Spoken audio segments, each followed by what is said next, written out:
যে এটা গৰু ব্যাপাৰী বুলি কৈছে সেই গৰু ব্যাপাৰীজন কোন তেখেতে মিডিয়া নহয় তেখেতে যদি সিএমৰ নাম কয় তেখেতে যদি থানাৰ অচিৰ নাম কয় তেতিয়াহ'লে থানাৰ অচিও বা সিএমক এই গৰু চিণ্ডিকেটৰ লগত জড়িত হ'ব নেকি গতিকে সেই গৰু ব্যাপাৰী কোন হয় বদনাম সেই গৰু ব্যাপাৰী এটা শব্দৰ কাৰণে ৰাষ্ট্ৰীয় বজৰং দলৰ নামত গোটেই নামনি অসমতে আমাৰ ৰাষ্ট্ৰীয় বজৰং দলৰ বদনাম চলাই আছে এই প্ৰকাশ আৰ্য আৰু দেৱজিৎ আৰ্যৰ প্ৰি প্লেনিঙত গতিকে আমি দাবী কৰিছোঁ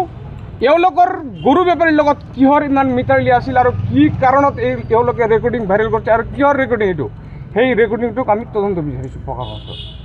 নিশ্চয় আপোনালোকে গম পাব যে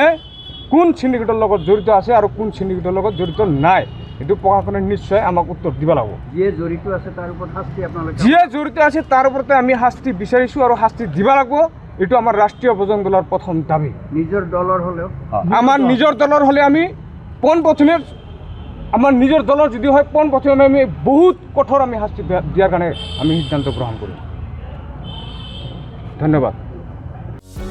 যিকোনো খবৰৰ বাবে যোগাযোগ কৰক আমাৰ এই নম্বৰত 9181 307 221